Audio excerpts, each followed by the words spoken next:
Welcome to Chatsunami.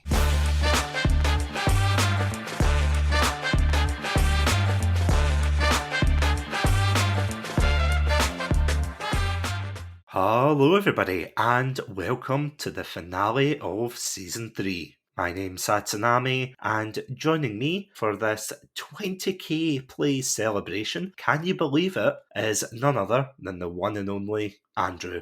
Andrew, welcome back. Look at us. Look at us. Who'd have thought? Who would have thought? No, seriously, that's not a rhetorical question. Who would have thought? I need ideas, people. This is why we need a PR team. Season 4, there's going to be like major shake-ups. Fun times. But how are you doing today, Andrew? I'm okay, yeah. It's nice to be back on the podcasting chair in front of the mic to discuss what's been a wonderful end of the season, or in fact, wonderful season at all. Wonderful season so far. Wonderful season so far, exactly. It's been very fun to take on more episodes than I did previously, and it's very cool to see how they've been doing and how people have been reacting to them. It is quite weird looking back at season 3, I have to say, and this is where I, recline in my big armchair, get the brandy swirling, for legal reasons that's a joke, and be like, the amount we've been through. But genuinely, I was looking through the episodes today, and I could not believe how much we actually have done with the podcast this season. We had Terminator month, we had Spider-Man month, even Simpsons month just a couple of months ago. It's absolutely crazy to think that we've done so much, because you know that way when you look back at the season and you think, oh yeah, we've done one episode, we've done 2 episodes, and it's like, good lord, we have done a lot, haven't we? Yeah, it's been so many different topics that we've covered and different months that we've covered in the season. I don't know that it's been as normal to have as many themed months in any given season as we've had this season. It's been a fun ride for sure. I mean, definitely, because I think the theme month started around season 2, where Adam and I started with the Halo month, and yeah, you'd come on for that very lovely episode where we talked about Halo Legends. I've got to say, I cannot stop laughing every time I listen to that episode, because just the sheer hatred you had of that show. It's just, it's beautiful to listen to. I was pretty passionate about watching that. I don't normally get quite so agitated by a TV show or a movie that I've watched, but that Halo anthology special really just grinded my gears. And so I talk quite slowly a lot of the time on the podcast, but I kind of felt that I just spewed my kind of opinions as sort of raw and unfiltered on that episode. So it was quite cathartic recording that one. Adam and I got into a bit of an argument about use of music in that, which was funny as well. I actually remember that. Yeah, it was definitely, it was a thing, I will say. That's why he's no longer on the show. Yeah, exactly. He left after an HR dispute between you and him. For legal reasons, looking at the lawyer, that is a joke. Yeah, that is actually, that's a real joke. But actually, speaking of that, as you said before, with Adam going on to do other things, of course, amazing things beyond the podcast, I couldn't imagine, to be honest, anything more wonderful than the Chatsunami podcast. Like as you said, you have now assumed more of a prominent role on the podcast. Some might say a coup. Yes.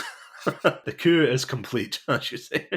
Because, I mean, this podcast, as we've said many times before, this started during the 2020 lockdowns, towards the end of that, and then it moved on to going from Twitch to being recorded off air. Yeah, how does it feel, though, to have more of a prominent role now? It's pretty cool. It's such a wonderful creative outlet that I get to kind of look forward to. Previously, I was always just very honored when Satsunami would say to me, would you like to be on this episode of Chatsunami? And because of my home setup at the time, I wasn't able to do really any of the live Twitch ones. And so the podcast that we did initially, you and I, was kind of the real first foray into pre-recorded podcasting, which was a very fun thing to do. I never really got to do that whole Twitch side of things, but I got to kind of be there for the start of the pre-recorded sessions, and that was so lovely to be able to do those every so often. And I would always say to Satsunami that if there's any other topics that he would like to have me on for, I'd be more than willing to jump on and do that. And so when I got the chance to be a more regular co-host, I jumped at the chance because it's very fun to be on this show, and Satsunami is such a wonderful host to work with. You do realise that the PayPal payment hasn't gone through yet for that compliment? Okay. I will be talking to the Panda lawyer, and I'll be redacting everything everything I just said. Oh, that joke both gets old and never gets old. It goes in circles. But yeah, in all seriousness, thank you though for those kind words. I mean, I've said this to Adam, and I don't think I've really had a chance to say it to you. I was going to say face to face, but we don't record our faces. Voice to voice, Your as it were. beautiful screen. Yes, these lovely audio waves, look at them. Oh, an editor's dream. I can tell everyone listening, my audio waves are not an editor's dream. That's a future Satsu problem. But yeah, I probably haven't had a chance to say it in this kind of format, by which I mean recorded. But yeah, I remember when I started Chatsunami way back in November of 2020. As you know, I started it with our mutual friend, Craigie C. We started with a D&D episode, and then literally after that, I was like, oh my god, what am I going to do now? Because I didn't really have a permanent co-host at the time. And then I remember Adam initially stepping into the role and saying, oh, I'll do it. And when we did the Twitch things, he was like a fantastic help. But the whole point of Chatsunami feels like not only a casual chat with friends, but I don't want to say book club. You know what it is? It's like this kind of get together with friends to be able to express opinions about things, to watch the same things, play the same things, and then have like a passionate discussion about it. And I know that's kind of the key tenet of podcasts, but without Adam, without Craigie C, and especially without you, Andrew, Chatsunami wouldn't be where it is today. Like, I mean, I could talk for Britain, I could chat about things, but even if I did that, it would just be like a one-sided rant. That's the thing, without all of you guys, and especially this season, without you, Chatsunami wouldn't be in the place it is, and we certainly wouldn't have reached 20k without you. So yeah, this is my very passionate thank you message. I was going to say I was going to edit in maybe some sad, like emotional music in there. Just a crowd going, ah. As I said, that's future Satsu's problem. Often I'll just create issues for you. I'll just be like, add this in now. I have a rider when I come on to episodes, and one of them is you have to add a laugh track after everything I say. Yeah, that is the legal condition. It's in his contract. This is not a joke. It's just a big asterisk, and it just says, add more laughter, please. So it's just going to be this whole episode is just going to be a laughter track. As you were saying, though, just what's so lovely about doing this is, and I'm sure this is the case for other podcasters as well, where it's just having kind of an actual like chat-to-chat discussion. Satsunami and I live in different parts of the world now. We used to go to university together, but since university, he's really the only other, maybe one other person, the only friend from university I still consistently chat to, but that's pretty much exclusively just on Messenger. And so we don't really like hear each other speaking, except when I would go over and visit him back in Scotland when I would come do my trips back to the UK. So when we get to like actually have like a back and forth conversation on calls where we're recording podcasts, it gives us an excuse to actually chat to each other. We very much could have done, but we don't really open up to call just to have a chit chat. And so this is such a nice way of being able to do that, talk about what's going on with each other, and then just having the discussion, which is then recorded as well. So it's a beautiful creative outlet, and it's also just nice for us as friends to be able to chat again. Oh no, I could not agree more with that, because you're completely right. I am in the same boat. When I went to university, I met a lot of very lovely people, don't get me wrong, but you're the only one that's left, really. I think maybe there was one or two others. I've defeated all of the others. Yes, you're the Hokage of the university friendship ladder. I was going more for Highlander, but sure. Well, that... Well, you're going to chop off their heads for friendship. Yes. I'm both honoured and shocked, but mainly honoured. Power of friendship gives me the power to murder. And that's how we got into Yu-Gi-Oh, folks. No, I'm only kidding. Yeah, it is weird to think that we're sitting here now, many, many years later from when we were in uni. And believe me, it was a good couple of years ago. But it's amazing to think that by chance you moved into, I say my flat, but you know, I was living there first. You'd already marked your territory. I had, yeah. I nearly got chucked out for that, but that's a story for another day. Yeah, you came to the flat and, you know, we started talking to one another. We started bonding over things like anime, gaming, all the good stuff, really. Ben Stiller movies. That is true. Walter Mitty has a very weird place.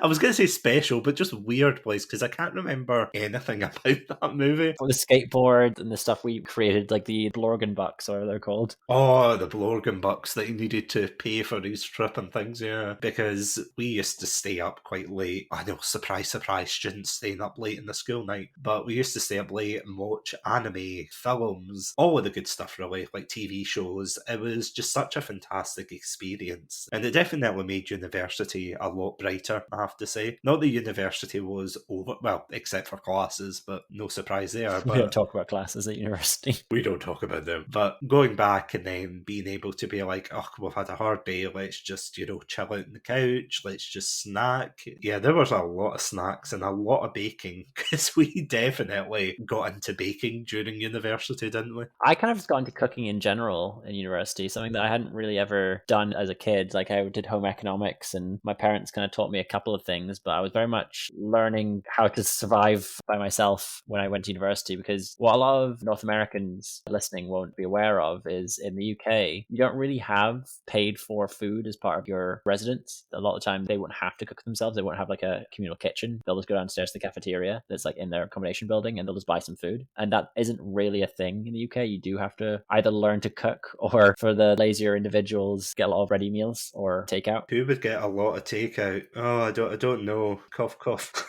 Yeah, I mean, we weren't great, but we weren't the worst. No, we weren't. Something that I was really surprised at when we went to university was just the amount of people who couldn't look after themselves, especially when it came to cooking. They would get like lots of takeaways, and don't get me wrong, as you said, we did have a lot of takeaways, but some people just either lived on them or they lived on like very basic meals, and it wasn't because they were struggling or anything, it was just because they didn't know how to cook, and you kind of thought, really? Again, no judgment, you're not expecting to go to university and come out as Gordon Ramsay unless it's a culinary school, but that's another thing. We did one time try to make a roast dinner and misinterpreted the instructions to turn the chicken, I think it was. I don't think it was a turkey, I think it was a chicken, which anyone who knows how to cook knows it just means rotating the pan around. To be fair, they don't make that clear. They do. I just, for the record, Your Honour, it says turn the chicken around, and I agree, because we were all standing there. There was like 3 of us in the kitchen. It was literally like, how many students does it take to screw in a light bulb? We were all like, what could this possibly mean? And so we thought we had to rotate the entire bird like upside down, and like we'd layered bacon on top initially, so we'd like crisp the bacon and get the bacon juices in the turkey and the chicken, because I'd seen my parents do that and I was like, that's a really cool, yummy thing to do. So we put the bacon on. And so we were like, we have to turn this bird upside down, but the bacon's on it. So we had to like slowly take the bacon off, flip the bird upside down, and then carefully layer the bacon back down onto the upside down chicken and then put it back in the oven. I mean, to be fair, it did taste great. Yeah, we didn't get food poisoning. It tasted very nice. So this is a phrase you're not going to get very much in Chatsunami, but it was a well-cooked bird. That's all I'm saying. It was well-cooked. But yeah, my side podcast names aside, yeah, it was an absolutely fantastic experience, and it is amazing to think that from that we had that friendship that bloomed from that. It is weird, you look back in those moments and you're just like, these are some insane and crazy moments. Like, honestly, we could have a whole episode based on our university days, which honestly we should write that down. But the amount of stuff we went through, and then once we both left university, we still kept up with one another. It's safe to say, isn't it? As you said, through Messenger and things like that. Satsunami and like a few of my other friends, I was frequently messaging them after university. And also, Satsunami graduated 2 years before I did. It was 2 years, yeah, because someone decided to abandon me for Canada for one of the years. Cough, cough. That's not true. You had already graduated by that point. No. You packed your bags and went to maple syrupy horizons. Yeah, no, that is, listeners at home, do not be gaslit by this sultry Scottish podcaster. He had already graduated, and that following semester, I went off to Canada on study abroad for just one semester, while you did teaching college or something. Screw you guys, I'm off to clown college. Screw the clowns. I'm going home. Even despite that, which is absolutely crazy, because you think if it was maybe a couple of decades before, we wouldn't have been able to keep in contact the same. I would have written you by quill. Yeah, you would have thrown an owl in my face, I know. Andrew, there's no letter attached to this, I know. It's the new viral trend to get headwigged. Get headwicked. It's a flyby. Howling. It is amazing now, obviously, because of technology. I sound like that weird NPC out of Pokemon where it's like, wow, technology is amazing. And it's like, you have been standing in the same town, in the same spot for years. Get a job. Maybe he does have a job. Maybe that is his job. But yeah, it is amazing to think that thanks to technology and things, we can just chat to one another so regularly. And that has, yeah, pretty much been the backbone of maintaining our friendship through communicating, through gaming together, and going back to the lovely 2020s, because we all know, at least us anyway, future listeners, you'll probably not know. Please open the history book, you'll see what I mean. But 2020s, everything shut down. No one could get out of the houses. But of course, I started streaming, and because I started streaming, that really helped me to connect with you again. I mean, not that we weren't talking or anything. We weren't on a break. That's all I'll say. We weren't on a break or anything, but thanks to streaming, and then that evolved into the podcast, it's where we are today now. Thanks to that, we are still talking, and I would say personally, I think it has strengthened our friendship a bit. It's like couples therapy. Yeah, it really is. It's like, no, the armour in Halo is terrible, okay? Or sorry, I should say Halo 4 onward. You have to understand where Satsunami's coming from with his perspective on the Halo armor. I just don't get it. See, this is the problem. He just doesn't listen. Communication. So today we are going to be answering some lovely questions from the wonderful Pandalorians at home listening to this. But see, before we go into these questions, and believe me, there's quite a fair few. Andrew, do you want to share a couple of your favourite memories from this season? Ooh, yeah, I very much do. I had a lot of fun doing the Spider-Man month episodes. It was right at the start of the year, and we managed to sort of discuss all three, I say trilogies, one of them is not quite a trilogy, all three depictions of the live-action movie Spider-Man. It was just us. I was trying to remember if it was just us or if we had someone else on the Raimi episode with us, but it was just the two of us. We can make it if we try, just the two of us. It was really cool discussing the Raimi films and seeing if we had kind of rose-tinted glasses on that, and then doing kind of a retrospective of whether or not the Andrew Garfield films were as bad as we remembered them being, or if they actually did hold up, and then sort of doing a bit of an analysis of the MCU Spider-Man. So it was cool kind of doing that deep dive into those films. So I absolutely loved doing that. And then we've had Simpsons month, which is a long time coming, which is very, very fun as well, which allowed us to sort of bring up some topics that we talked about kind of briefly in older episodes. Another one I really liked was the DreamWorks retrospective as well. That was really fun, diving into like each of the DreamWorks films and talking about like which ones we liked and didn't like. How about you? What were your lasting memories of the season? Oh, I hated this season. Yeah. No, I'm joking. For legal reasons, I'm jumping on the right Pandalorian. Like, please save me. For legal reasons, that's a joke. No, I think this is my favourite season so far. Aw, same. I'm glad we're so in sync.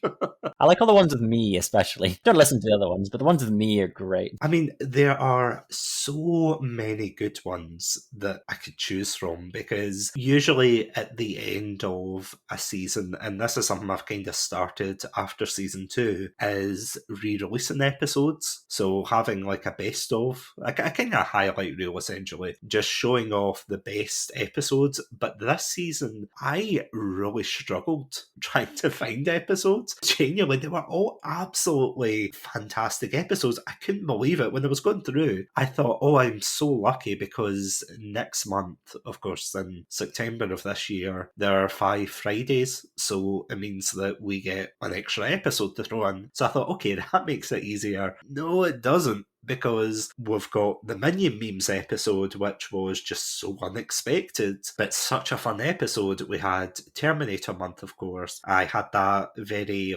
crazy one with Adam living in the Pokemon world, which to this day it's still one of those existential ones where I'm like, this is amazing, but what have I opened with this one? Because you and I, of course, did the Living in the Legend of Zelda one, which was great. There was our fantastic analysis on Perfect Blue, which granted we had to record twice because of audio issues. Oh, yeah. I forgot we had to record that twice. Because, I was trying to remember what episode it was, and I recently re-listened to that episode, and honestly, it's a fantastic episode. I'm not just saying that because Andrew's in the room, but genuinely, if you haven't heard it, go listen to it. It's an absolutely fantastic deep dive into it. It was such a shame that some of the points that I kind of made initially, that I ended up forgetting what I'd said when we did a re-record, I very much wish could have made it out, but there were brand new points that I kind of had thought of subsequently. So the second episode, or rather the actual recording that is now live, is wonderful to listen to, and I should give it a bit of a re-listen. I always feel quite narcissistic re-listening to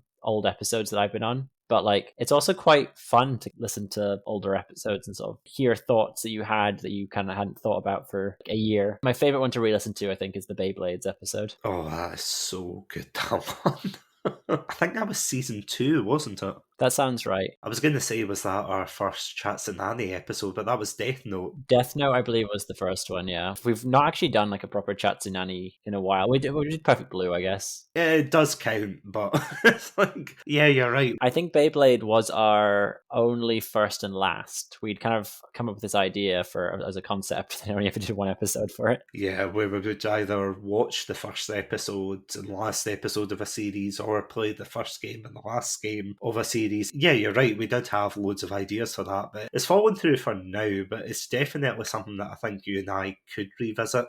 I think we should. We definitely need to think of one of them, I have to say. But yeah, going back to favourite moments, there's far too many to count, to be honest. As you said, I love the Spider-Man month episodes. I know you were saying, it might feel narcissistic to listen back, but honestly, I listen back to these episodes quite a lot. I feel as if I listen to my own podcast a lot more than other people's, just purely for the fact that it's not really, for me anyway, and I don't know how you feel about this, but for me it's not really saying, I'm so proud, look how amazing I am, but it's re-listening to a conversation that I'm having with my friends, and reminiscing almost. Yeah, it's like watching a home movie back in the day. Yeah, that's what it feels like. It feels like that when you are listening to the points and then you hear a joke. See, this is the Russian roulette that I have. I remember, I think I was listening to it must have been one I did with Adam. It was the Pierce Brosnan one for James Bond. We were talking about the Pierce Brosnan era, and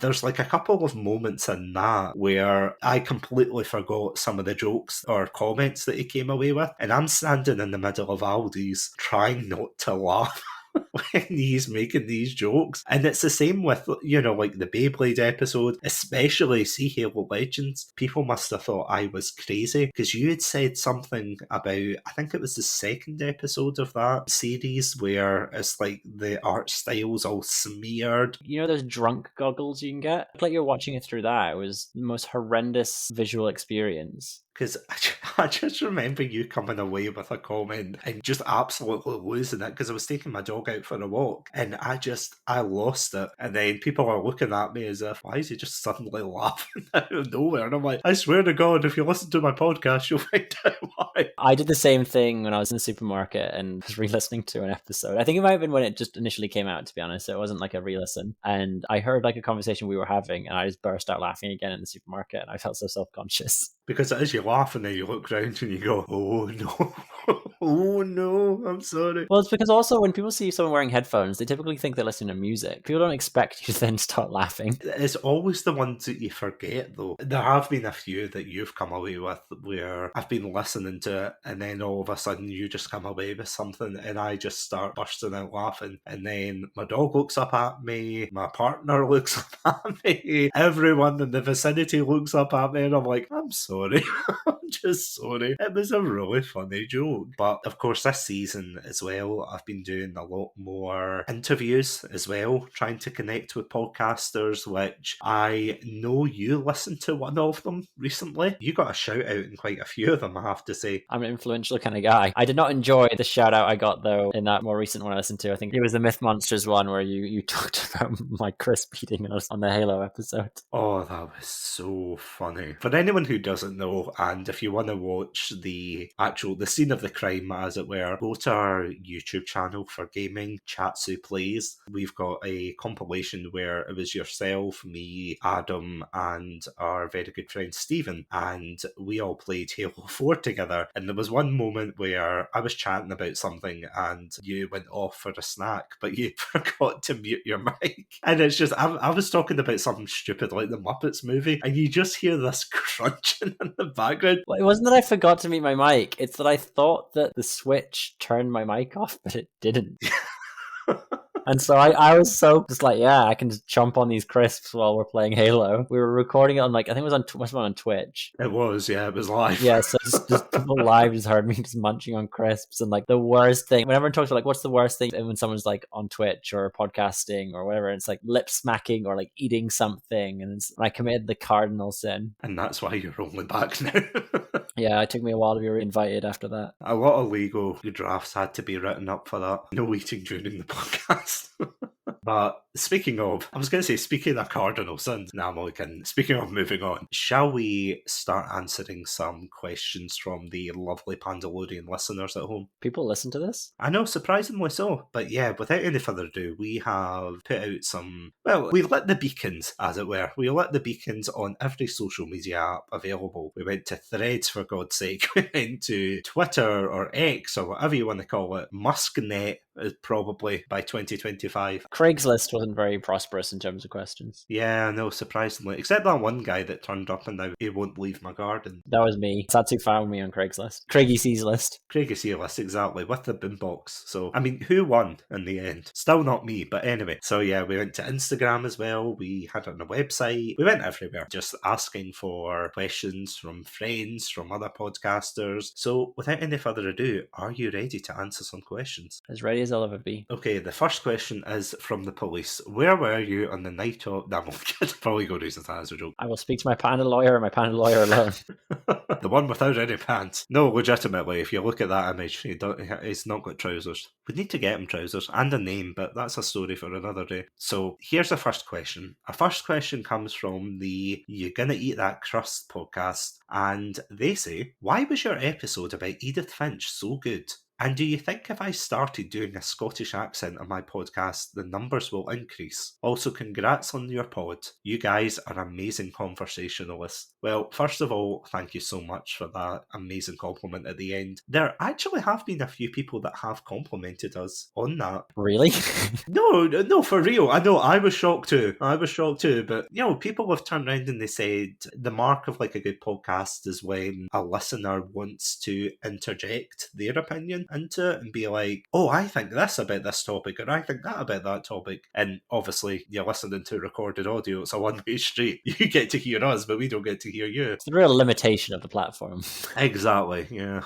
Yeah, I'm sure Apple will have a patch some technology to be like, now they can edit your podcast. But why? Well, why though? But yeah, no, surprisingly, people think that we're really good at creating an engaging conversation. They like us. They actually like us. They love me. They really love me. Why was your episode about Edith Finch so good? Actually, I have to admit, I am really proud of that one. And I do think that indie games is definitely a topic I would like to explore more on the podcast, and especially with you, Andrew. I want to pull you into my indie game bubble here. You mean I have to play more than just FIFA and Zelda? I don't know about that. Yeah, you have to play something with pixels. Oh, God. 4K graphics, what are those? Because in Season 2 especially, we really deep dived into a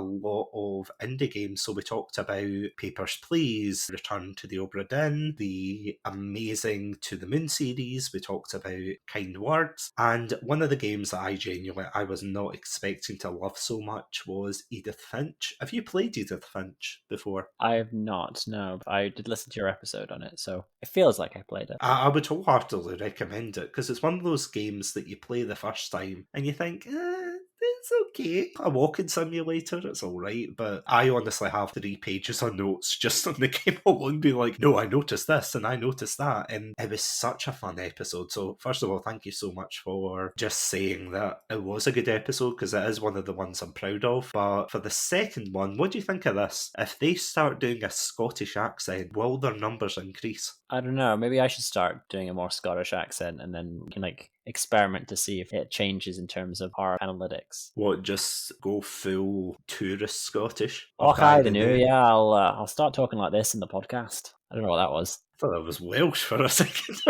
I'll start talking like this on the podcast. You're from the Highlands, I'm from the Valleys. What a pair we'll be. Now I'm Irish. I'm a man of many cultures, it seems. Representing all the home nations I know. yeah, as long as you don't do the Hollywood Scottish, you should be fine. Yeah, I'll go full Mel Gibson in the worst possible way. That's a good way. So our next question is from another podcast called Cult Connections, who asked something that we were debating on before we came on tonight. What is your favourite mountain? See, the reason we had a debate was because we don't know which are mountains and which aren't. Yeah, because Scotland is one of those places that is full of them, but not in the traditional sense. That sounds so weird to say about a mountain, but you know, we've got all the Bens. So, you know, Ben Nevis, Ben Lomond, Ben Stiller. Ben Stiller. Well, yeah. But we're not proud of that one, I have to say. We kind of swept it under the rug. But, I mean, there's so many to choose from Scotland personally. I mean, one of my favourite mountains is the one they based Toblerone off. What, in Switzerland? Yeah. Is that Mont Blanc? Quite possibly. No, it's the Toblerone Mountain. The corporations got to them first. They just renamed it Toblerone, and then they cut like a huge wedge out of it, so it's smaller now. I did have a very fond memory of seeing the Alps when I was like 15. As part of my high school, we had like an exchange program with a German school. And so I stayed with a German boy and his family for a week. From their like Bavarian home, you could see the Alps really clearly in the distance. And I'd never seen anything like that before. I thought that was really cool. I don't know that I was close enough to appreciate it in the way that I can maybe claim it's my favorite mountain. What I would say for my favorite wouldn't be necessarily a mountain I know the name of, but driving up to Skye with my partner back in 2016, we passed through the Scottish Highlands going up to Skye, and it was some of the most breathtaking sights I've ever seen going through those mountains. The road kind of curves around the mountains up in the hills, and like every time you turn, you get like a fresh, new, incredible sight. I think that is probably the most beautiful mountain range that I've seen and been to. No, I would agree with that. I mean, I'm literally just back from the Highlands, and we went to a small village. Like my family and my partner, we all went to a small Highland village called Poolew, which is absolutely beautiful, but very, very small. And we had to drive through, as you said, all those mountain ranges. And my partner, who is not used to seeing these kind of sights from where she's from, she kept saying, wow, it's beautiful. Then we turned around another bit, she'd go, wow, this is beautiful. And every time I turned around a corner, I was like, are you going to say that for the whole trip? And she went, fair enough. But it's just absolutely breathtaking. I mean, we went through Glencoe going up there. We saw Ben Lomond. It's just absolutely breathtaking. There's honestly so many in Scotland. So yeah, that would be my answer too. Pick any mountain in Scotland and you're not going to be disappointed. Slap it on the shortbread tin. So moving on, we have Slade from the Video Game Club podcast. He has given a very, it's not really a question, it's a statement, because him and I did an episode on the significance of Attack on Titan. He said, I need a 5-page report on why Eren Yeager did nothing wrong or unethical in any way. Try 10 pages, but anyway. So his question is, if you had to pick the highlight of your podcast, what would it be? So I'm going to turn it on to you first. My highlight from the podcast as a whole was when we did like a trio with Adam discussing anime or Halo. I like those episodes where the three of us were kind of bantering back and forward were always so wonderful, kind of having the different perspectives all around, especially when we did anime, which Adam was so unfamiliar with, that we were getting that fresh eye to to it. So that was very fun. From this season, that is trickier. Probably doing Simpsons Month was my highlight. Deep diving into the discussions on what made it so great, and then the following episode, the decline of it. How about yourself? Honestly, I have far too many. There are just so many. Overall, I think the highlight is probably just realising that this was going to be an ongoing thing. It sounds weird to say because usually I'm quite bad when I start something and I'll continue it for a while, get really invested, and then either I'll burn out or I'll complete it and then just be like, okay, what now? And I was trying to get into streaming, of course. That's kind of on the back burner for now. It's there if I need it or I want to go on, but compared to podcasting, I just remember doing these episodes and there was that kind of awkward phase at the beginning. Like, did you feel that way when we started doing these together as well? That there was that, I'm not saying the awkwardness between us, but more like trying to find our footing and our own style, as it were, for the podcast. Yeah, I certainly find it a lot easier now to talk than I once did in this way. I think it is very much a case of you get used to communicating and presenting your opinions in a certain way. I do still sometimes slow down my speech to think about what I'm going to say next, which isn't always as nice to listen to, I find. I think that when I'm speaking more off the cuff and I'm not stuttering, it sounds more natural. But when I first started, it was shaky. I was always kind of nervous to kind of interject with a point. I was like, what if I say something and that I think is funny but isn't actually funny? Now I know I'm just not funny, so I can just say whatever. You can't lose anything. If you have nothing, there's nothing to lose. Yeah, no, I totally see what you mean, though. Not about you not being funny. You are funny. Funny haha or funny boohoo? Funny like a clap. No, we're good.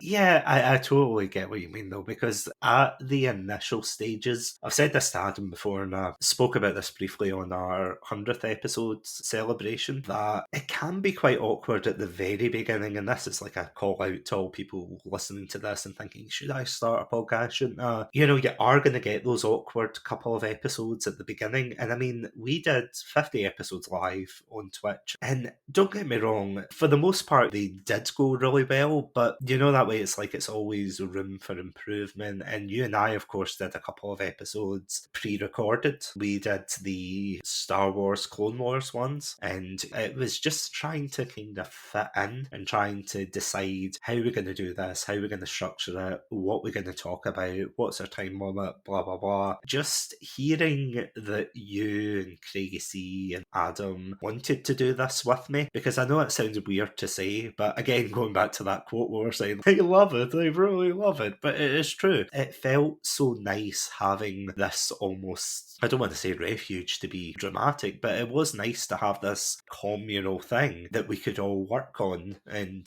as we said, record our conversations about things, and just being together to do that. That was definitely my highlight, realising that we were enjoying this, we were doing it together, and yeah, even when we're talking, that we still bring up the podcast because it's just so ingrained into our life now that we're just like, oh yeah, did I tell you about this thing about the podcast? Oh, did I tell you about that? And then we're sending memes to one another. It's great. But from this season, there are a couple. I mean, as I said, the Minion Memes episode, the Living in the Pokemon one, the episode you, Adam, and I did together when we talked about Terminator Salvation and Terminator 3, the Sam Raimi episode of Spider-Man Month, that was fantastic. The Perfect Blue one as well, that is great. The Chunibyo episode that I did with Wonko, there's honestly just so many. And I feel as if that is the mark of a successful Friends podcast, as it were, that we are just enjoying it. We're just enjoying the journey, we're enjoying being here. So, well, at least I'm assuming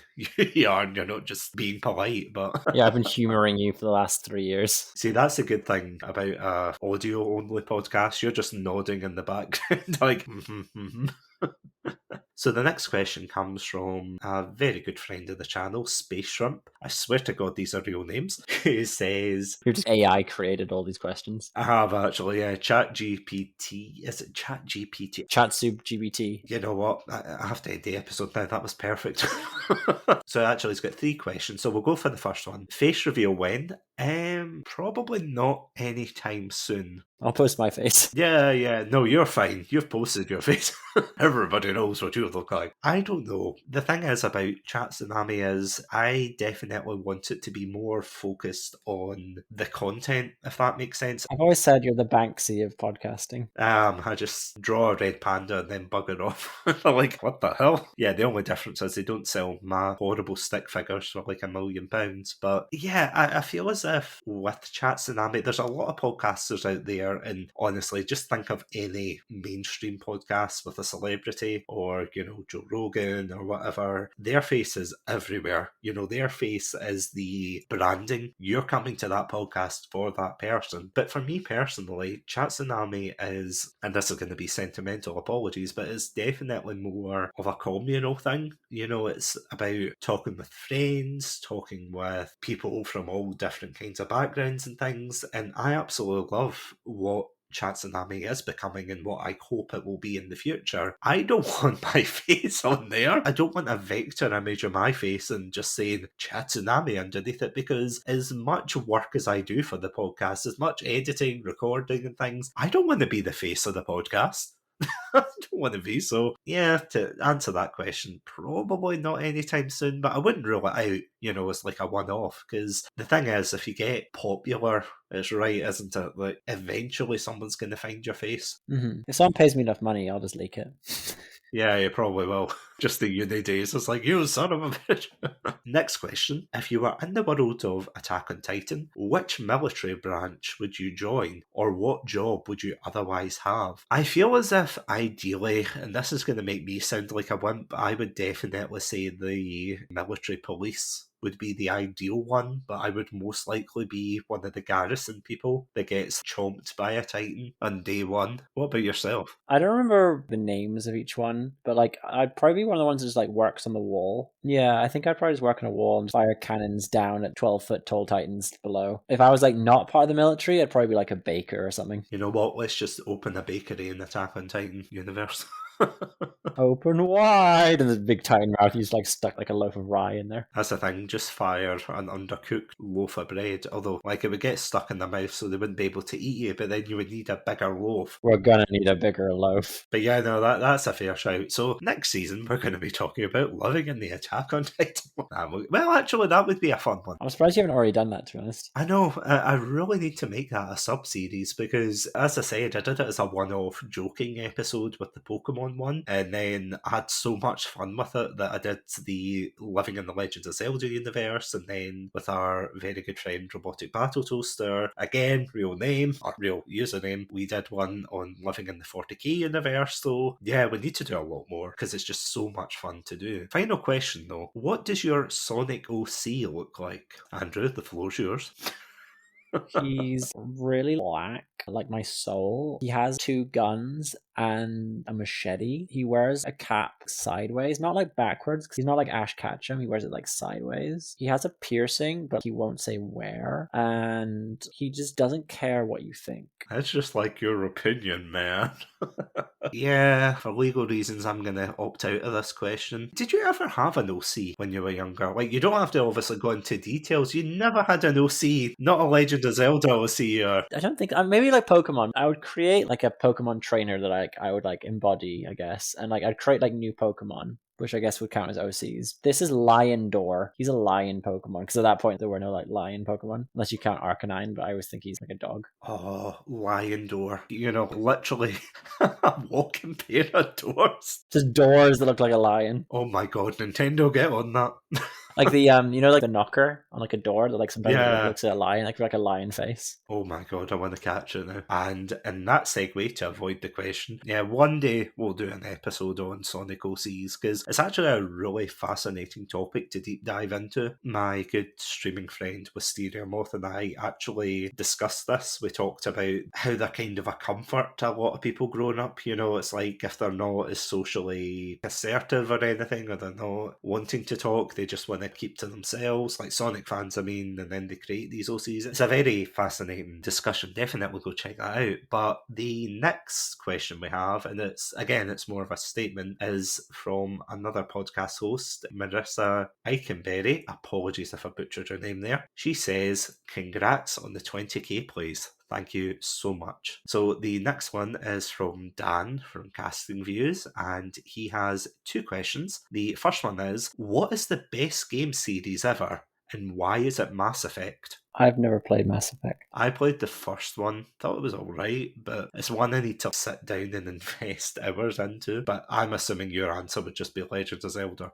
Actually, my answer is Red. Red Dead Redemption. No, it's like an older game. It's like the symbol is like a fist. Oh, the one set on Mars. Yeah. What's it called? Is it Red Faction? It is Red Faction. So when I was younger, I used to really love the Red Faction games and also James Bond games. James Bond, Nightfire, Agent Under Fire, and GoldenEye, and like Quantum of Solace. I would play the shit out of all those games. Oh, and there's another one. I think it was like a Die Another Day game or something like that. That was fun on the GameCube as well. But as you said earlier, my favorite would probably be the Legend of Zelda series because there's just so many games in that series that I just go back to and play all the time. What about you? I mean, I can't, in good conscience, say Sonic.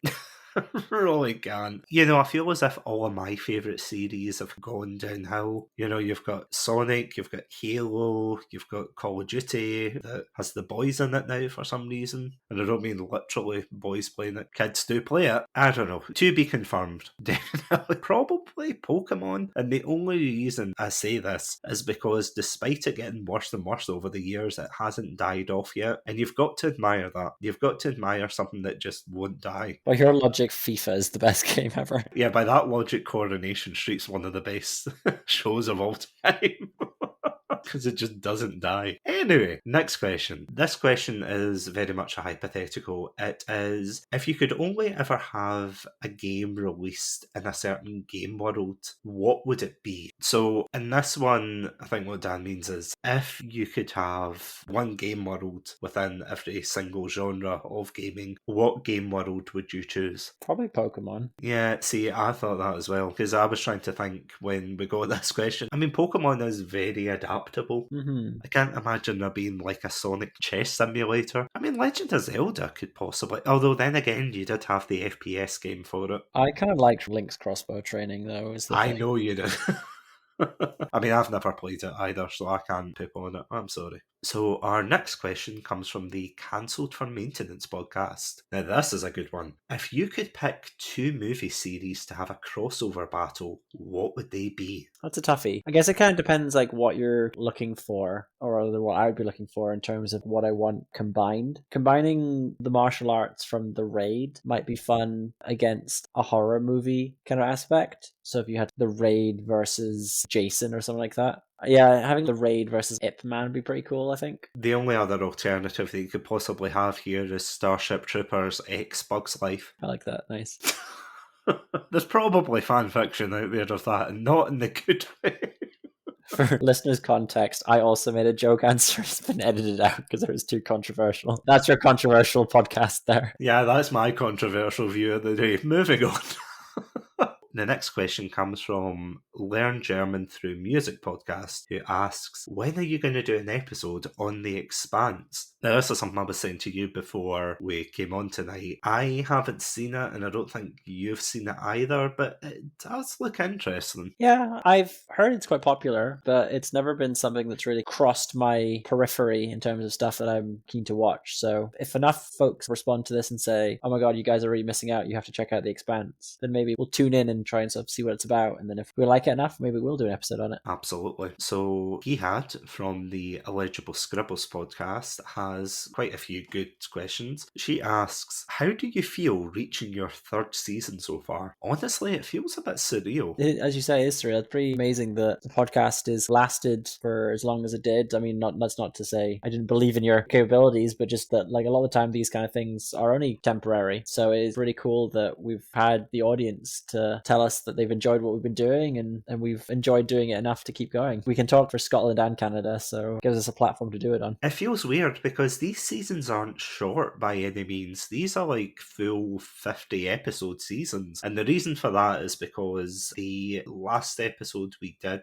for the live shows ended up just by chance because Adam couldn't keep up with the live shows anymore. It's like, oh, can we maybe transition into doing it off air? And then I was saying, well, we've got the 50th coming up. Why don't we just do that episode live? And then we just stop doing them. And then we just start doing them off off air, which actually has worked out so much better because it's so much more flexible. You don't have to worry about having it work on the night and things. It's just really fun for that. But yeah, the seasons are long and full of terrors. The next question is, have you considered talking about new topics never talked about before? Sometimes. I mean, is there any particular topic you would want to talk about that we haven't really discussed yet? I think that, yeah, I'm always willing to dive into new topics. And we're generally pretty good at discussing new topics. There has been a few that we've gone back. We'll have like general anime discussions, and we'll have the Simpson episode before. We even did Simpsons month, and Zelda episodes we'll come back to doing occasionally. But generally, I think we're pretty good at keeping things fresh in terms of our topics. So yeah, I'm always down to consider new topics. Definitely. Same. Next question. Tell me about your experience changing platforms from Anchor previously, i.e. Spotify for podcasters. I'm going to give you the control of this question. No, it's all yours. No, I'm kidding. Yeah, this was quite a strange one. So when we started with the podcast, the reason I started with Anchor / Spotify for podcasters was because our very good friend Craigie C, he used to run a podcast with his friend Jan called Beer and Chill, which if you listen to season 2, you'll hear a lot of the adverts for Beer and Chill podcast. Absolutely fantastic show. I would highly recommend it. It's not as active now, but it still has a great backlog. But because they went on to Anchor at the time, I thought, yeah, I'll try it as well, because I had no idea about podcasts and they seem to really enjoy it. And I have to admit, it's a very good place to start your podcast. I would highly recommend it if you're getting into it and you're not 100% sure about things. Definitely go for Anchor. But then, of course, Zencastr came along, and Zencastr, as you know by the many ads that I read for the show, that they said, oh, why don't you come to us? And I was getting a bit disheartened with the listens that we were getting on Anchor. You know, we weren't really getting many listens back. But when we moved over to Zencastr, it felt as if they just skyrocketed, and they were a lot better in that regard. But there have been pros and cons. Like, I'm not going to pretend, despite the fact that I do love Zencastr as, you know, a content creation platform, I'm not a fan of certain things, like them having the watermark at the beginning of certain episodes and things like that, and locking analytics behind a paywall, whereas Spotify for podcasters, as far as I know, it didn't used to lock analytics away, but maybe it has now, I'm not sure. So I do think Anchor is a great starting point, but if you're curious about Zencastr, I would still recommend it. I like using it, but it still has a lot of issues that it still needs to tweak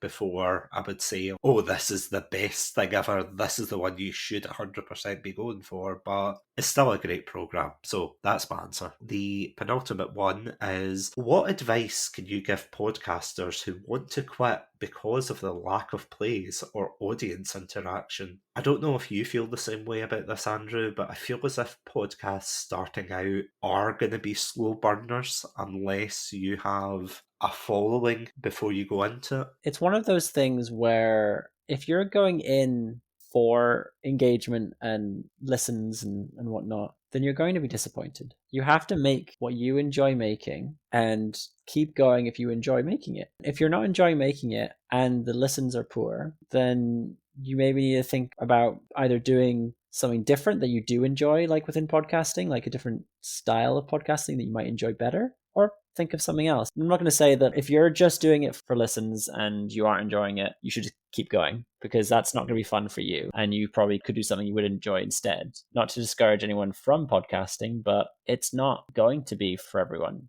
But on the other end, as Satsunami said, it's going to start slow and you shouldn't necessarily be disheartened. If you're enjoying doing what you're doing, keep going, keep pushing it. Satsunami was wonderful at, when he started his podcast, at promoting himself. And that is what gained his listeners and why we're at 20,000 now. It sure as hell wasn't me. It was the hard work that he put in. And it's a lot of work. It's a lot of work that I don't even see the half of what he's doing. And so you have to put yourself out there. You have to be a little bit uncomfortable with how you're promoting your podcast, your experience. And yeah, just constantly evaluate. And there will be times where you kind of question whether you're enjoying it. And sometimes you do need to push through that. But if it's a long stretch of you not enjoying it and you not enjoying the results you're getting from it, then you evaluate that. And at that point, you do evaluate it. I completely agree. First of all, thank you for the kind words once again. You're going to make me tear up here. But second of all, yeah, it's kind of a similar thing that,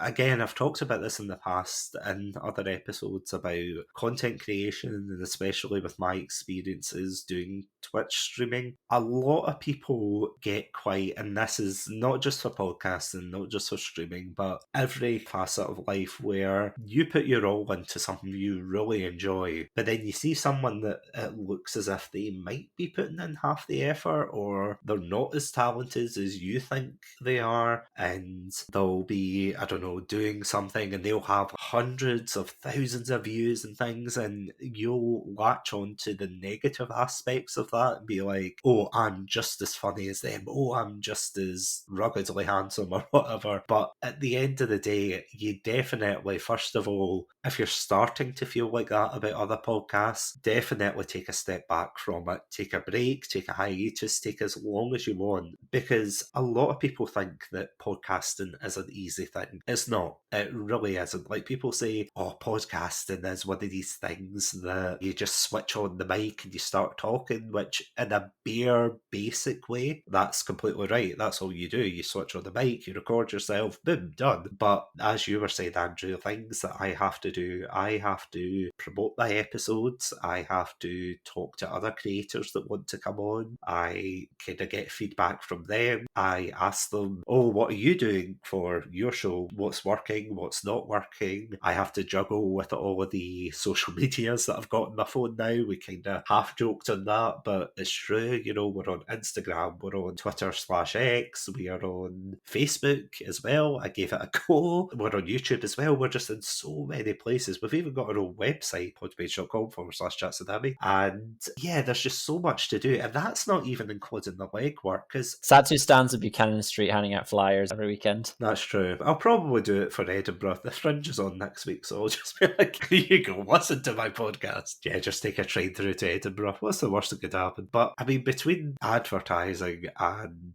having to edit, because one of my pet peeves is when people say, oh, I'm a podcaster that keeps it real and everything. And don't get me wrong, there are some people who are absolutely fantastic at getting it right on take one. They just turn up, they say the line into the mic, you're like, that's Simpsons episode, hey, I'm Kirsty the Clown. He just walks away. You know, some people can do that absolutely fantastically, but then there's some people that clearly need editing, and I have to admit, my earlier episodes aren't as tightly edited, which is a huge bugbear for me. I really wish a lot of my episodes were better edited back then, but if you listen to the later episodes, I'm getting better, I'm developing. Yeah, just to summarise, podcasting isn't a static thing. You're not always going to be in the plateau. Some days will be better than others. So if you're feeling like that, please don't be afraid to reach out to other content creators, because for the most part, we will be happy to be like, oh, this is what I'm doing. Sure, I'd love to come on your show, that kind of thing. So if you do feel like that, definitely reach out to people. Don't just bottle up and then think, oh, my show's not being successful because of X, Y, Z. There's millions of podcasts out there and you're in the sea of them. So don't be ashamed if yours doesn't rise up all the time. Our rates are very reasonable as well if you need to talk to us. That's true. We'll charge you mate rates. It is actually more expensive than the normal rate, but we'll call you mate. We'll post the costing list at the end of this episode,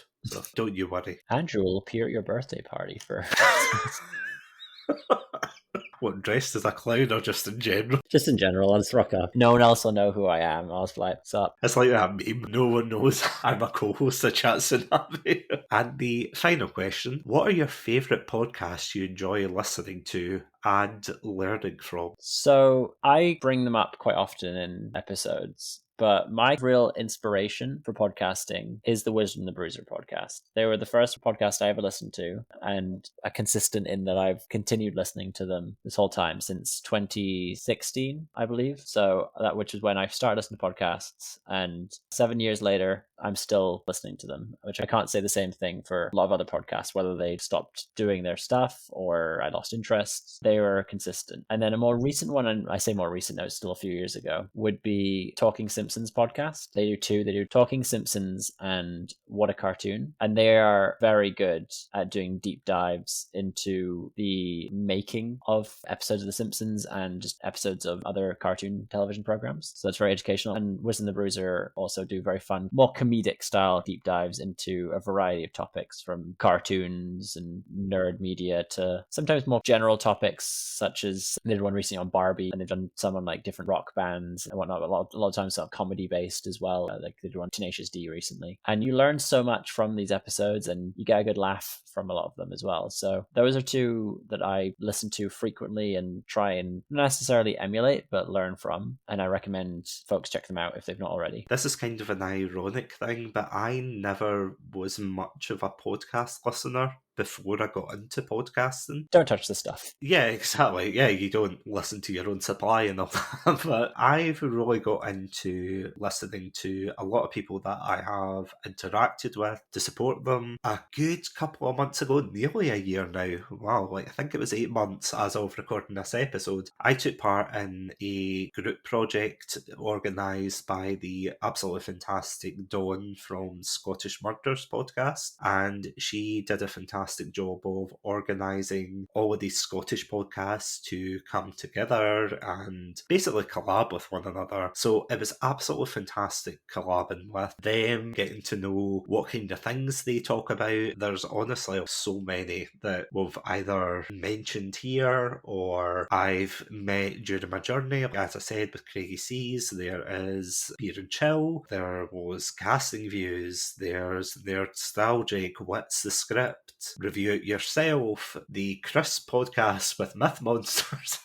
Petals of Support, Video Game Club podcast. I'm not going to be able to remember them all off the top of my head because there's so many. If I have tagged you, then you guys know who you are. There's so many that I could sit here and list, but they're the ones that I learn a lot from because they're the ones that aren't, and this kind of sounds weird, but it's like they're not just a random celebrity talking about something, or rather that they're being controversial about something, because that is one of my pet peeves of podcasting as well. People who actively go out their way to be controversial, and they'll be like, oh, look at me, controversial opinion, and that's just the whole personality. Whereas all of these fellow indie podcasters, and shout out to Good Pods, because I know some people like them, some people don't, but they have done a fantastic job as well of gathering all these podcasters together to be able to interact with one another, network. It's just fantastic. Honest to goodness, it is fantastic to go through this journey of creating a podcast with them and then learn, interact, to be like, oh, I don't know how to do this, can you give advice, or vice versa. And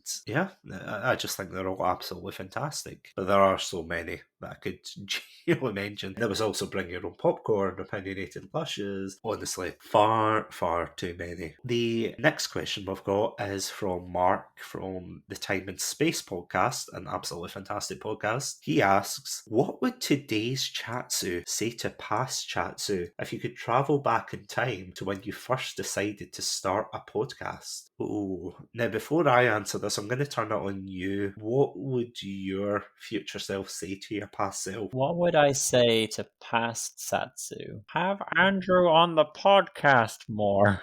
I'm not sure. I'd probably tell myself to get a better microphone earlier. We all do, yeah. That is the number one thing I think all podcasters would say to themselves. And I mean, I've still not got a good microphone for podcasting, so I could tell myself earlier from this episode to do that. It wouldn't help much, but I'm not really sure. I'm perfect. All right, Sel. I know. There's not too much. Maybe prepare intro jokes more in advance than I do. Be more funny. Be better. Do better. What about yourself? See, there's a lot of people who would say start earlier. Before the boom. Before the boom, yeah. Well, to be fair, that probably would have helped, but I feel quite conflicted about that because, on the one hand, I thought about this quite a lot. I thought, oh, I could tell myself to start earlier. And I thought, what would have happened if I started in university, say? Oh God. Can you imagine both of our opinions in university on a podcast? No one would want to listen to that. It would have been bad. It would have got better, but it would have been bad. And plus, it's actually something that you and I were talking about, can't remember, ages ago. And I said that to you kind of off the cuff, like, oh, imagine if we did this in uni. And you were saying how our life experience is far different back then compared to what it is now. And I feel as if now that we've got a wee bit more life experience, it has enhanced the podcast in a way that we can formulate what we're going to say. We take time to think about it. We're not just making, because I can imagine if we had a podcast back then, we probably would have had mainly Dragon Ball Z abridged jokes and things like that. We would have done, but also, to be honest, this might have been more beneficial to the podcast because it seems like a lot of the popular ones are like this. I feel like we would have been a lot more hyperbolic with all of our opinions. Yeah. And so everything would have been the worst thing ever or the best thing ever. Everything was an extreme. So I don't think it would have been better than what we're doing now, but I think there's a very good chance that it would have gained more traction from the wrong crowd as a result. No, you're completely right. The landscape of the internet especially is completely different compared to what it was like back when we were going to university and things. So it was a lot more edgier. That was the kind of humour going around. Not that I would say we would be overly edgy or anything, I doubt it, but even still, it's definitely something that we would have had to think about for sure. And not that either of us were ever particularly conservative in our opinions, but I do think we are more progressive now than we once were, which I think is, again, down to life experiences that we've had. But I mean, the other thing I was thinking was, if not for uni, then I thought, well, why don't I tell myself, oh, you should start even during the beginning of the pandemic and build up some traction? And see, on the one hand, I actually thought that's a great idea because then we'd be able to build up more follows and things like that and get into the podcast community. But I am a very firm believer of not wanting to change those things because without that, I wouldn't have met all the amazing Twitch streamers that have actually come on the podcast, whether that be for interviews or just collaboration episodes. As I said, I had Robotic Battle Toaster. These are all real usernames, by the way. They aren't Chatsu GPT. I'm stealing your joke. We had Glowfishman TV, Stubborn Zombie, Super Shadow 271. Oh god, there is honestly so many. Kitty Katie Faith, Glitter Kitty, Zuzuchi. Oh, there's honestly just so many amazing and fantastic content creators that I've met through this. If I haven't mentioned you, you definitely know who you are. You're fantastic. But without that, I wouldn't have been able to have got those episodes, and I wouldn't have been able to meet those people through streaming before I transitioned into podcasting. So honestly, yeah, I would just say get better at editing, and Zencaster's a thing, probably. It's like, for the love of God, use Zencaster earlier and edit out your ums and uhs and don't leave them in the earlier episodes. But I mean, other than general tips, yeah, that's what I would say. And invest in Zoom. You're not wrong there. The next two questions comes from, and I absolutely love this, I was laughing my backside off. This is from the podcast nobody asked for, their words, not mine, who say, who is your favourite action hero and how many toddlers would it take to defeat your favourite action hero in combat? Now, I was trying to think of the number of people I could have chosen for this, and initially I thought, do you know who would be really good? Sarah Connor, because we did the Terminator month and it's given me a new appreciation for such an iconic character. But then I read the second part of the question and I thought Sarah Connor would have no qualms about blowing away these children if it meant saving the future of humanity. So I was like, probably the worst choice, but she would still be able to hold her own. What about yourself in that one? So when I think action hero, I think Arnie. Oh yeah. But I then actually thought about who's actually my favorite and whether he was my favorite. And I don't think he is. My favorite action hero is actually Rama from The Raid. That's a good one. Also, from the second part, it would be very funny seeing raid-style martial arts just taking on wave after wave of toddlers. Do you know, I was actually thinking of Donnie Yen from Ip Man. And I was just thinking of, you know, that iconic scene where he's fighting the 10 Japanese black belts, his Wing Chun against their karate, and it's just that scene, but just with toddlers.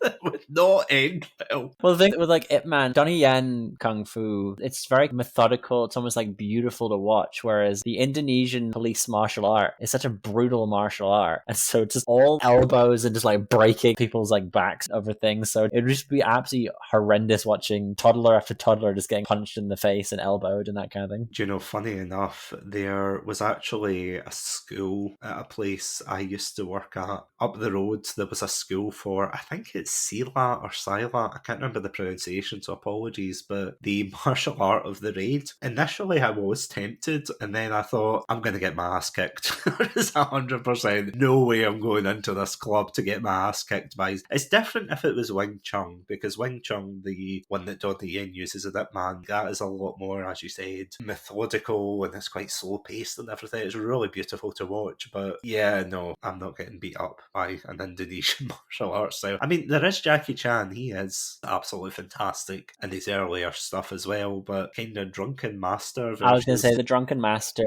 style that he employs is very fun. Do you know, that is something we actually haven't done. We haven't done a Jackie Chan film, or just like a martial art film, really in general, except for The Raid.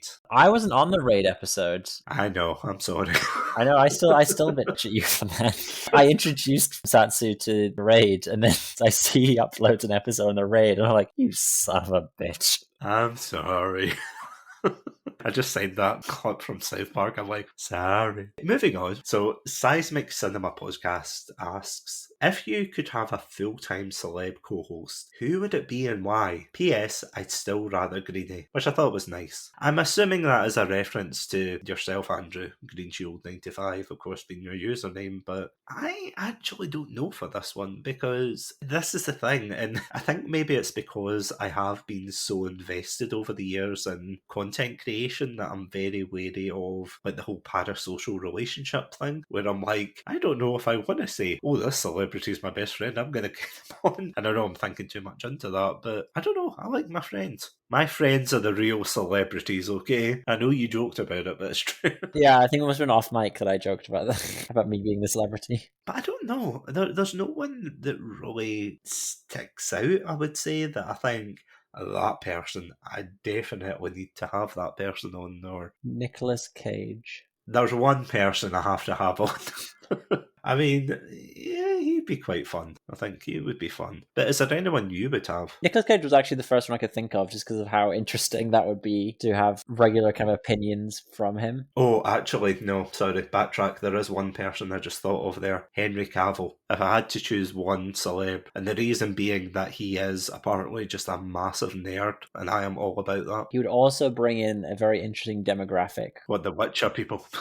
Well, Witcher people, also girls that just fancy Henry Cavill. You'd have a very strong female following if you had Henry Cavill on there. Henry, if you're listening, contact us. In between filming the last of the Witcher stuff and doing your Warhammer 40k stuff. Yeah, building a PC from scratch. I was so blindsided by that when they said that he was a Warhammer fan. And I remember he did an interview, I think it was Graham Norton, he was talking about it, and they were asking him questions. I'm like, yeah, sure. You know, the Simpsons scene where it's like, that man's never drunk a duff in his life. It's like, that man's never painted a mini in his life. Of course, they started going on about like the different factions and things and the paints he used, and I was like, holy shit, he is one of us. Only obviously more successful. But yeah, no, I'd probably say that. But other than that, there's not really anyone off the top of my head. Realistically, I think I'm happy with the co-hosts I have. I love Adam, I love Craigie C, I love you, simple as. Just in terms of getting more audience and more money, probably like Kim Kardashian. No, she can do one. Does she have a podcast? I don't think she knows what a podcast is. I think you're right in that. I'm going to anger an entirely gigantic new group of people. The Venn diagram is so far apart, it might as well be in Mars for that.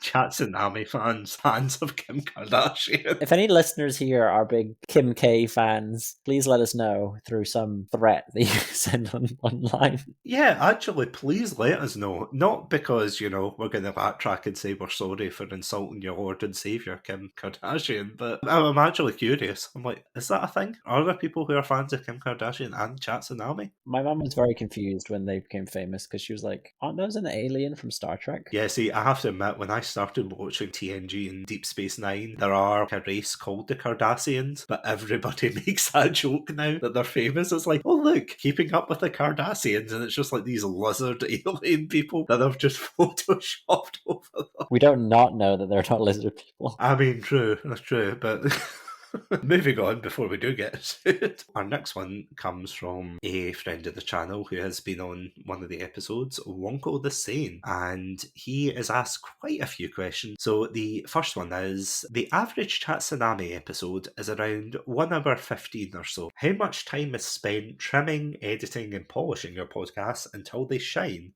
that the audience is unaware of? Honestly, it depends on the episode. So sometimes, and this is kind of a saving grace with friend of the channel, Craigie C, because he is very straight and to the point with a lot of his episodes, where he's just like, okay, let's go in, let's do it, let's go out. So when I have a shorter episode, it is probably I can get it done in a day, like a good couple of hours. But episodes like either this one or just in general, they do take a couple of days. And that's usually because after a record on Zencaster, we get 2 audio files, and you'll know this as well from your brief stint in edit, or I say brief stint, but you've got editing projects going on as well, Andrew. But you have to clean up the audio to make sure that all the background noise is out the way, so any static noise and things like that, have to clear that up. Then I have to put the intro in, then I have to balance the audio, so I have to either make mine louder or on the rare occasion yours quieter.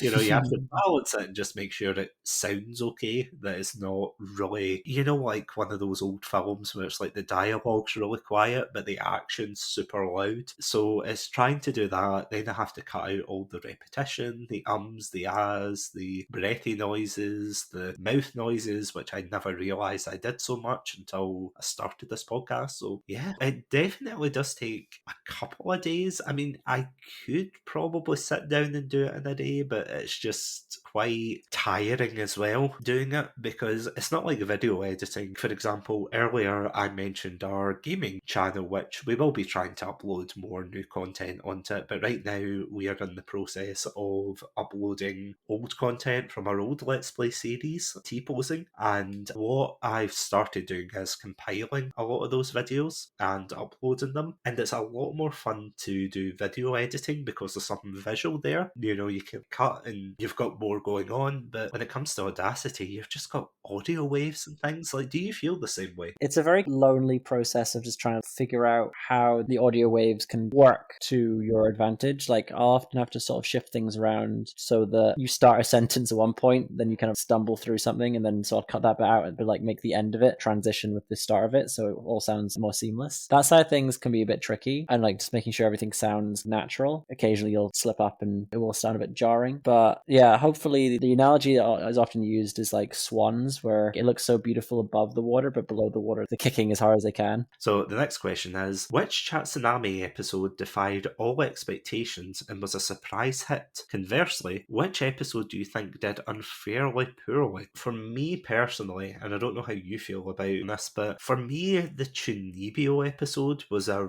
real shocker for me. So ironically enough, Wonko and I actually did an episode on this very innocent slice of life anime called Chunibyo, and it's basically just about a boy who's trying to shed his cringy past of LARPing in real life in school, and then he meets a girl who's still, into playing make-believe, and he has to find a way to make sure that she manages to get by in life and things. And it starts off fairly cutesy and innocent, and then it takes a semi-dark turn, not dark as in horrible, but just very realistic. It's such a fascinating anime, mean, it was one I really gravitated towards at university. Wonko as well, he's spoke about this in length as well, so definitely check that out. But the reason I bring that up is because that was the first episode to reach 200 plays, and as of recording this episode, it's now reached over 250 plays, which I was really shocked at how well that did. The one on the flip side that I think did unfairly poorly, and I don't think this is really a testament to the quality of the episode, but I feel as if the Groundskeeper Willie one that we did recently, that's at 69 plays just now, it's not the worst. I feel as if recently, probably because of the summer holidays, there's like a lot of reasons this could be, but not as many people have been listening to the podcast, so numbers haven't been as high as they usually are, but it takes time for us to build up to episodes reaching the 100 mark, and a lot of past episodes are going over 100 plays, but yeah, I was really surprised that a lot of the Simpsons episodes, the other ones as well, was just the general interview episodes, because I feel as if a lot of podcasters, content creators and such that come on, they have such amazing stories to tell, but it's just a shame that they don't actually get the exposure that they should get. So yeah, that would be mine. But what about yourself? Yeah, it's hard to say because I don't see the analytics as much as you do. You sometimes will tell me about them, but I don't really know intimately what does well and what doesn't. From what I remember, that Chunibyo one that you did, that was a big surprise because it's a topic that I'm very unfamiliar with. And so I didn't expect it to be as popular as it was. And likewise with the Terminator Salvation and 3 did much better than I expected as well. Like that really shot up. And that was one we did as like a collab episode, wasn't it? Was that with Adam? Yeah, it was you, me, and Adam, and that actually is the second episode to reach over 200 plays, which is, again, it's just absolutely fantastic to see it grow so well. I typically will think of episodes that I myself was on, but I do think that the Star Wars Clone Wars episodes that we did back in the day, I always kind of felt like they deserved more attention than they got because I thought they were pretty cool episodes. But I mean, probably I haven't listened to them in a long time. Maybe listening back, they'll sound a bit more kind of rudimentary, where I was still learning to be a podcast presenter and you were still learning editing a bit more, I guess. So that would have possibly affected its quality in a way. Not to say that it would be a bad quality. I'm sure episodes back then are still very good. And then more recently, I don't think that our DreamWorks one did as well as I expected. Yeah, that was a shocking one. Again, it didn't do the worst, but as of now, granted it's got 119 plays, but for the longest time it was very stagnant. And I feel as if the recent episodes as well, like especially Simpsons one, none of them have broken 100 yet, but 2 of them are very close to breaking 100, but that's after a month or 2 after the fact. So it is definitely a slow climb for that one. So the next question is quite an interesting one. You've made the terrible mistake of inviting everyone in the server to an IRL meetup,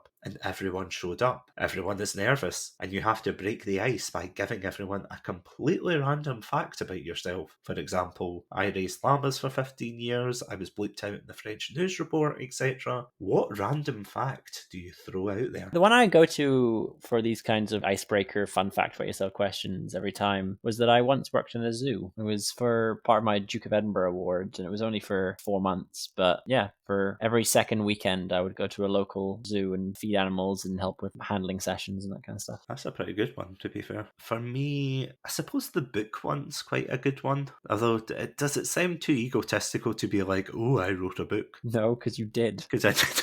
It's my truth, damn it. I'm going to put it out there. In case you're wondering, Canvas. Have a look at it. But yeah, no, in all seriousness, probably that. Or, ironically enough, did you know I had a podcast? Yeah, I don't think that would go down well. It's like, we know that's why we're here.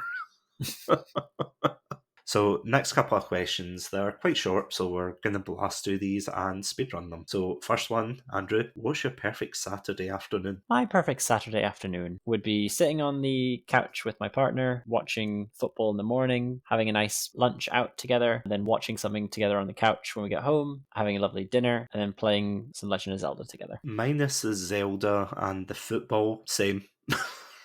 Even going out for the day or just enjoying time together. I would agree with that. What recording/editing rig do you use and what programs do you use? So for editing the podcast, I use Audacity. For recording, of course, as you know, I use Zencaster. Zencaster, love you. And yeah, other than that, I've got quite a strange mic. It's like a GXT gaming mic or something. It's a good mic. It's like a really good mic. It's lasted for a good 2 or 3 years since I got it. But at the risk of sounding like a really horrible YouTuber, I'll be like, I'll put it in the description below. I'll put the Amazon affiliate link. Why is Diz best girl? Because she took a bug to the face. That's a Starship Troopers reference before anyone asks. What is your favourite song or music group/singer? Follow-up question. It/they are now your stand. What powers does your stand have? It's tricky because my favorite song is different from my favorite group or singer. My favorite song is Blowing in the Wind by Bob Dylan, and my favorite band is The Killers. It's hard to say. Like, if I did by song for the stand, probably say Blowing in the Wind would be like a fun stand name. It could be like, every time you fart, you gain the power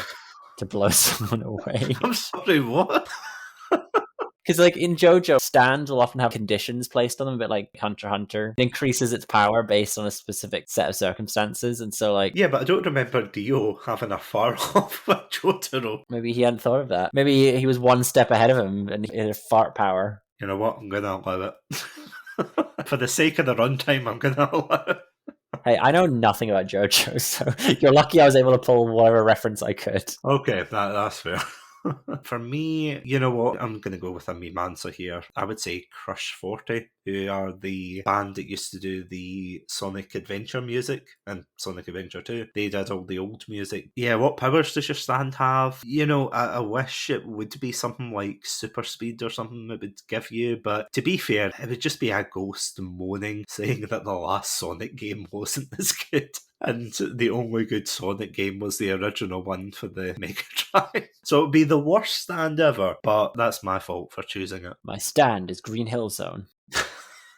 Checkered paradise. The next question, we are going to save this because we do have a similar question. That is, what episodes do you have lined up for season 4 that you're willing to tell us about? We are going to save that till the end, but that is a good one. And the penultimate question is, what podcast or podcasters would you say has influenced your style the most? I wouldn't say there's any particular for me, but do you have any? I kind of mentioned it earlier, but just both Wiz and the Bruiser and the Talking Simpsons / What a Cartoon podcasts were big inspirations for me. Also, there's a comedy podcast that talk about Dragon Ball Z. They've now stopped, or rather they've continued, but with different hosts, so I've stopped listening. But Ballin' Out Super, the older episodes of that, were a big influence on my comedy a lot of the time, if you can call what I do comedy. But yeah, like Alex Patak and other folks from that are a big influence on me. I got nothing for that one, I have to say. Like, I feel as if I just take tiny pieces from every podcast I come across. I'm like, oh, I'll take that. Oh, I'll take that. I'm like a cultural kleptomaniac. I'm a podcast kleptomaniac. And the final question,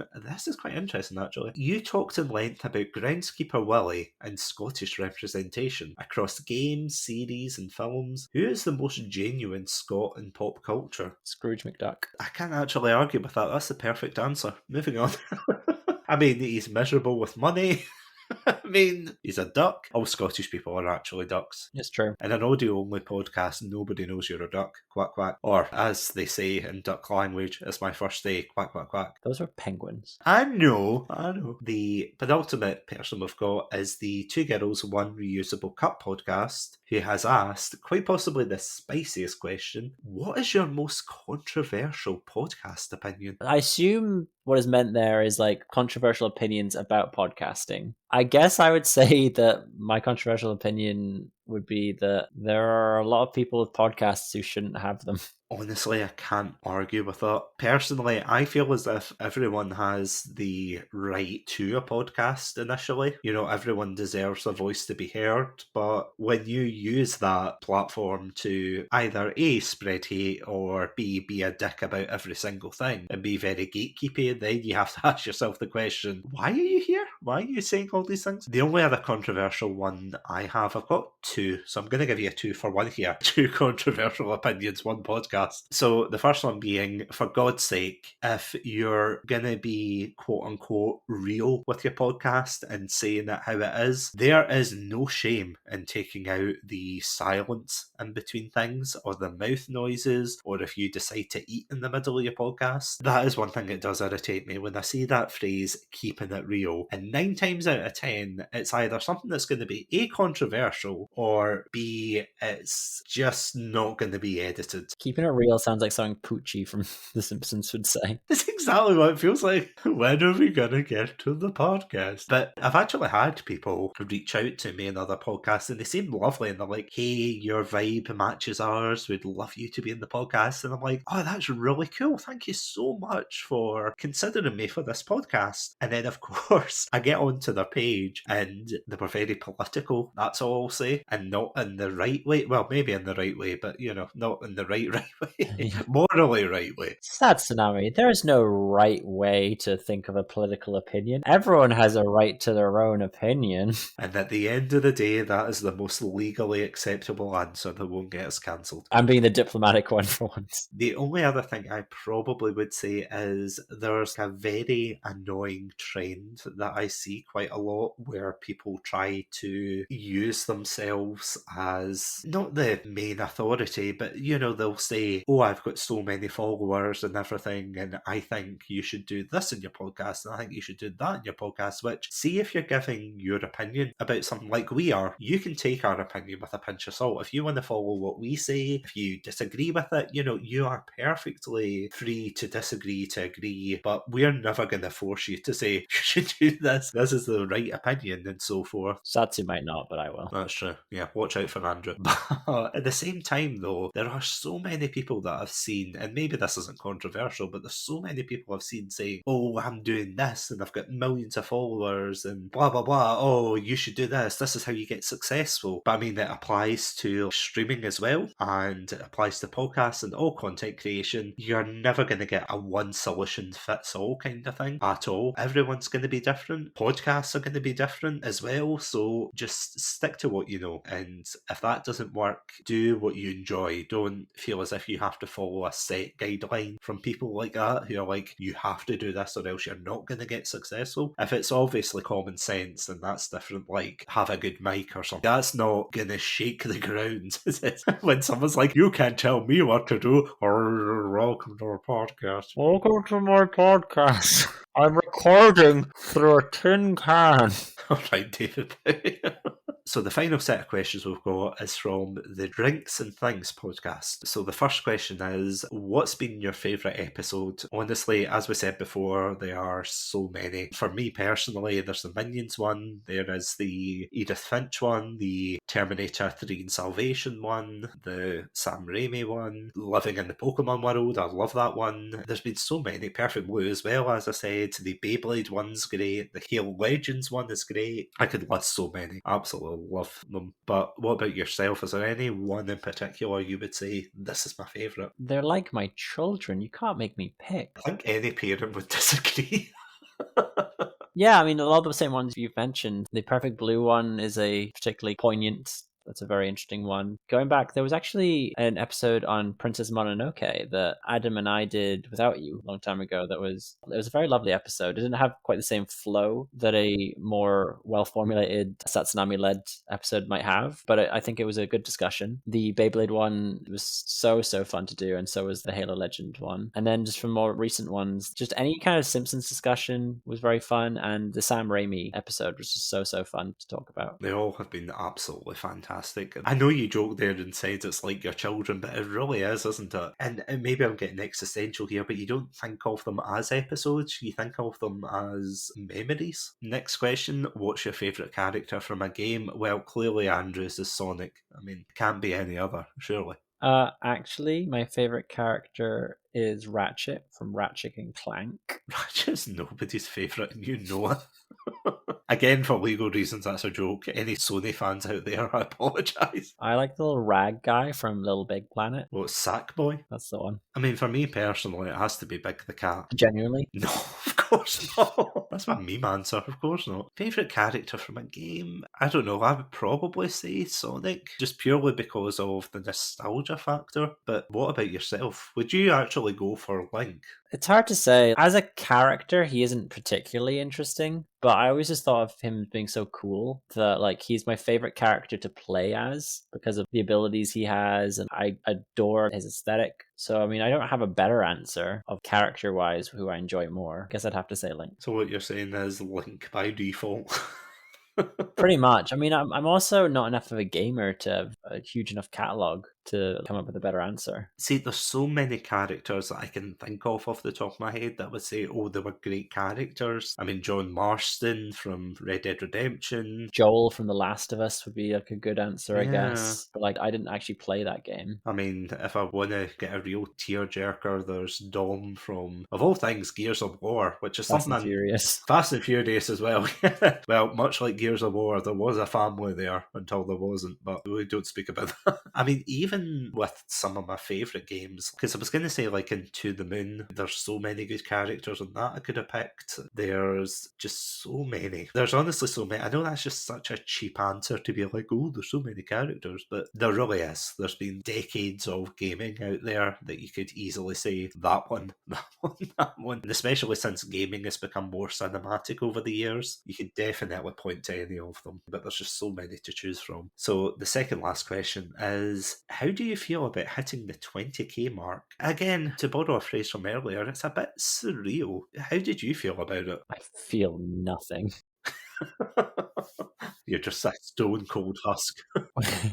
When I heard the news, I was very excited because it was a big moment for the podcast, and to have been the co-host as we reached that milestone was very special. It did feel like I was a contributor to that, which was nice. Obviously not the main contributor, and yourself, Adam, and Craigie C very much got us along the way, but to be part of it was wonderful. Oh no, don't undersell yourself. You were still an integral part to the podcast, even back then. When I was saying that earlier about how I started streaming and then we did co-streams together. We did our old Let's Play series T-Posing, and then after we did T-Posing, I of course started the podcast and everything, but without your support as well throughout that journey, Chatsunami wouldn't be what it is today, 20k or not. Honestly, I do say that although I do put obviously a lot of work into the podcast, I would never undersell you guys and how you've supported it and how you've been part of the journey. And obviously yourself, you're an integral part because you are an official co-host, because I wasn't sure when I asked you initially whether you just wanted to do this part-time or you were going to come on, I don't want to say full-time because it's not a job.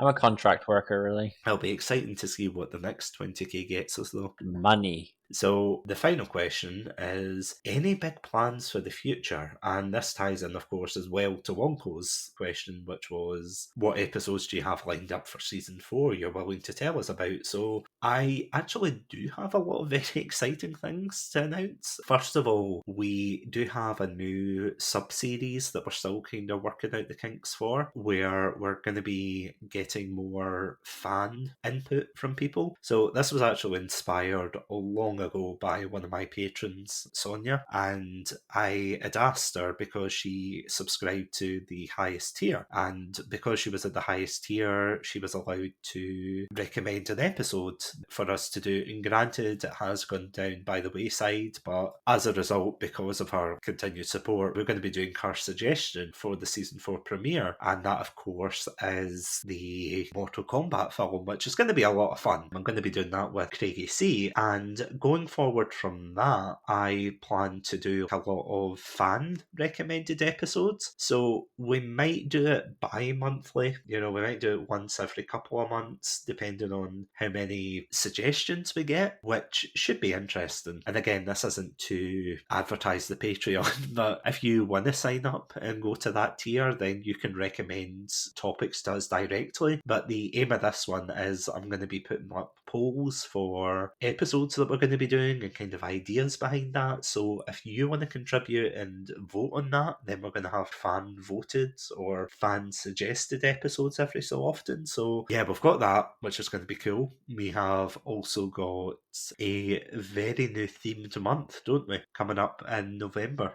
Yeah, we're going to be doing a month entirely dedicated to the Lord of the Rings films. I am really looking forward to that because it is a film series that is beloved by so many people, and it's definitely beloved to me, it's beloved to you, so it's going to be so much fun to discuss it in depth. I mean, other than that, there's not too much we've got for the future. As we were saying earlier with our gaming content, we're hoping to get a lot more Chatsu Plays stuff out. At the moment, we will be uploading our old T-posing content, but after that, we're going to kind of shake things up, maybe release an episode once every so often. And that's going to be interesting, I think, just to get back into that, because it has been a while since you and I have actually done an episode on that. It was always so much fun doing episodes of the Let's Play series. It became quite a lot for you as the editor-in-chief to do both video editing and also your podcast Twitch editing stuff. So we ended up putting the Let's Play channel aside for the time being, putting on a hiatus. But it'll be nice to return to that just as a semi-regular option for a new creative outlet. Yeah, other than that, there's not too many. There is the potential as well for an IRL episode, maybe, but there's back and forth about that one. Obviously, it's not an IRL episode yet between you and I, Andrew, because you, of course, being in Canada, but,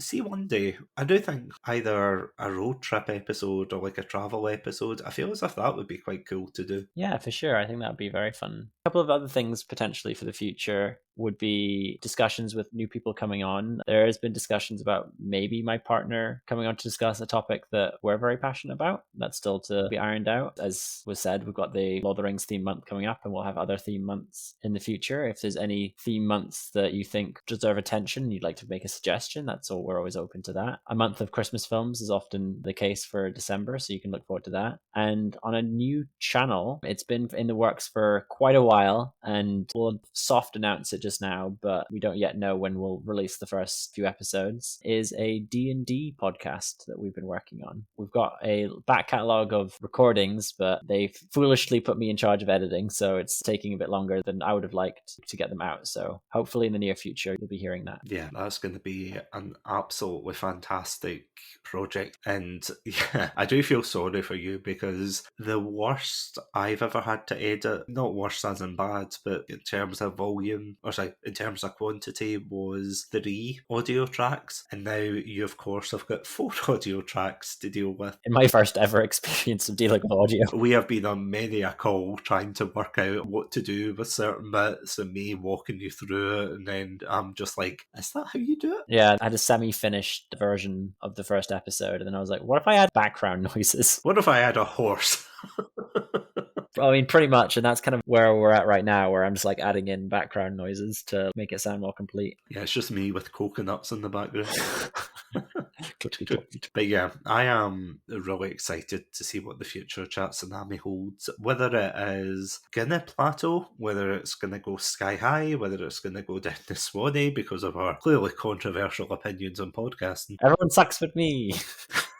Sucks for thee, but not for me. It's going to be interesting to see where we go with season 4, and I'm actually really excited because each season has just gotten better. Season 1 was kind of that awkward stumbling with a couple of really good episodes. In fact, most of them were great episodes. But there was that kind of stumbling, getting to terms with things. Season 2 was a bit more engaging and coming into our own, and season 3 has just hit out the park. So I absolutely can't wait for it. But as always, Andrew, thank you so much, not only for being on this episode, but just in general, being there for me, for the show, and for the lovely listeners at home. Thank you so much for the kind words, and thank you for having me on, and thank you very much to the listeners for helping us to get to 20,000 listens. And if you want to listen to what the hype is all about, then of course you can check us out on our website, podpage.com/Chatsunami, as well as all good podcast apps such as Spotify, iTunes, and the like. So just look for the Red Panda and we'll see you there. You can also see us on social media sites such as Twitter/X/ whatever it's called. We're on Threads, we're on Instagram, we're on YouTube, we're on Facebook. We're on most social media sites, which actually brings us on to a great segue. If you want to catch exclusive content from ourselves, as well as episodes a week early, you can catch us on patreon.com/Chatsunami. We'll also be releasing our old long play T-posing content there as well. So if you look at our compilation videos and you think,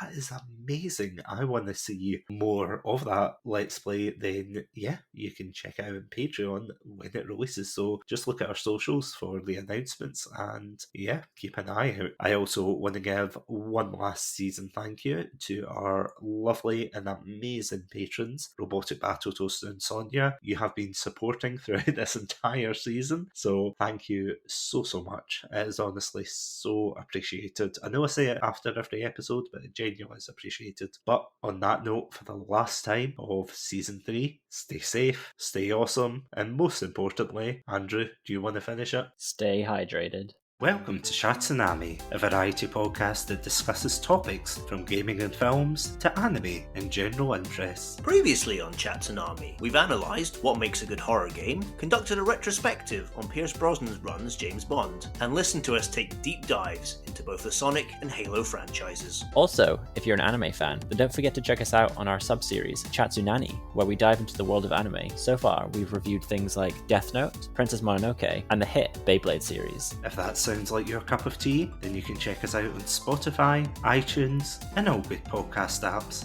As always, stay safe, Stay awesome, and most importantly, stay hydrated. This episode is sponsored by Zencastr. If you're a podcaster that records remotely like me, then you'll know how challenging it can be to create the podcast you've always wanted. That's where Zencastr comes in. Before I met Zencastr, I was but a naive podcaster, recording on low quality, one-track audio waves. But with Zencastr, you can kiss those fears goodbye as they provide crystal clear audio and HD video. Plus, with our all-in-one podcasting suite, recording with guests is extremely simple. From local recordings to post-production, Zencastr has it all. Go to zencastr.com/pricing and use my code Chatsunami. You'll get 30% off your first 3 months of Zencastr Professional. I want you to have the same easy experience I do for all my podcasting and content needs. It's time to share your story.